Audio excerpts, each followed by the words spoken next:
এই গ্রামীণ ফোনকে আমরা এত দূর উঠিয়ে দিয়েছি, সেই গ্রামীণ ফোন আজকে মেয়েদের গায়ে হাত তুলে। ডক্টর মোহাম্মদ ইউনূস ও তার নিয়ন্ত্রিত গ্রামীণ পরিবারের বিভিন্ন প্রতিষ্ঠানের আর্থিক লেনদেন নিয়ে তদন্তে একাধিক অনিয়মের অভিযোগ উঠে এসেছে। এর মাধ্যমে বিপুল অঙ্কের টাকা ট্রাস্টের নামে বিভিন্ন ব্যাংকে ঘুরিয়ে ফিরিয়ে রাখা হয়েছে, স্থানান্তর করা হয়েছে এবং প্রতিষ্ঠানগুলোকে ধারাবাহিকভাবে অলাভজনক দেখিয়ে কর ও শ্রমিক কল্যাণ ফান্ডের টাকা এড়িয়ে যাওয়া হয়েছে। আমরা এই কারণে বলছি যে গ্রামীণ ফোনের ম্যানেজমেন্ট মামলাবাজ, আমাদেরকে বারবার এরকম ঘুরাচ্ছে। আমরা আমাদের হারানো চাকরি, আমাদের ন্যায্য অধিকার ফেরত চাই। নথি অনুযায়ী 2008 থেকে 2022 সময়কালে প্রফেসর মোহাম্মদ ইউনূস ট্রাস্ট নামে স্ট্যান্ডার্ড ব্যাংকে জমা রাখা হয় 128.39 কোটি টাকা, উত্তোলন করা হয় 127.4 কোটি। এখান থেকে গ্রামীণ টেলিকম ট্রাস্টের হিসাবে 17.32 কোটি টাকা এবং রূপায়ণ হাউজিং এ 1.61 কোটি টাকা স্থানান্তরের তথ্য পাওয়া গেছে। আরও দেখা গেছে এই ট্রাস্টের নামে বিভিন্ন ব্যাংকে 103টি এফডিআর, যার মধ্যে উল্লেখযোগ্য অংশ এক ব্যাংক থেকে অন্য ব্যাংকে ট্রান্সফার করে নতুন করে এফডিআর করা হয়েছে।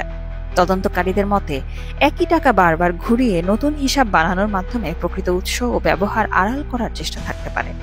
অন্যদিকে গ্রামীণ টেলিকম ও গ্রামীণ কল্যাণ এই দুই প্রতিষ্ঠানে 2022 সালের জুন পর্যন্ত এফডিআর রয়েছে 4,974 কোটি টাকার, অথচ প্রতিষ্ঠানগুলোকে বছরের পর বছর অলাভজনক দেখিয়ে গেছে।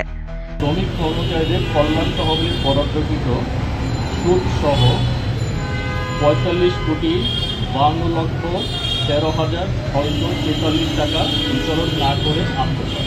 তদন্তকারীদের প্রশ্ন, এমন বিপুল এফডিআর থাকা সত্ত্বেও প্রতিষ্ঠানগুলো লাভ দেখাতে পারে না কিভাবে? এর লক্ষ্য কি কর ফাঁকি দেয়া এবং শ্রমিকদের কল্যাণ ফান্ড এড়িয়ে যাওয়া? দুদকের মামলায় উঠে এসেছে আরও গুরুতর অভিযোগ। নথি অনুযায়ী গ্রামীণ টেলিকমের পরিচালনা পর্ষদের সভায় ডক্টর ইউনূস সভাপতিত্বে 437.01 কোটি টাকা বিতরণের অনুমোদন দেওয়া হয়, যার মধ্যে প্রায় 26.22 কোটি টাকা ঢুকেছে কর্মচারী ছাড়াও ইউনিয়ন নেতার ও এক আইনজীবী হিসেবে।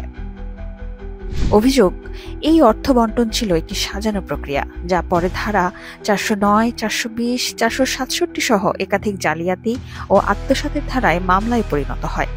যে গ্রামীণ ব্যাংকের স্বার্থ অনেক ক্ষুণ্ণ হয়েছে, গ্রামীণ ব্যাংক থেকে অনেক টাকা, শত শত কোটি টাকা সরিয়ে ফেলা হয়েছে। আমরা এটাও তথ্য পেয়েছি যে এক্ষেত্রে অনেক টাকা, ইংরেজিতে বলে এটা মানি লন্ডারিং হয়েছে, সেটা আলামত আমরা পেয়েছি। তদন্তকারী সংস্থার অভিমত, বহু প্রতিষ্ঠানে লোকসান দেখানো, বিপুল পরিমাণ টাকা এফডিআর আটকে রাখা, স্থায়ী বিনিয়োগ থেকে অর্থ সরানো এবং বিদেশ থেকে আসা রেমিটেন্সের অস্পষ্টতা সব মিলিয়ে একটি বড় আর্থিক জটিলতার ইঙ্গিত স্পষ্ট।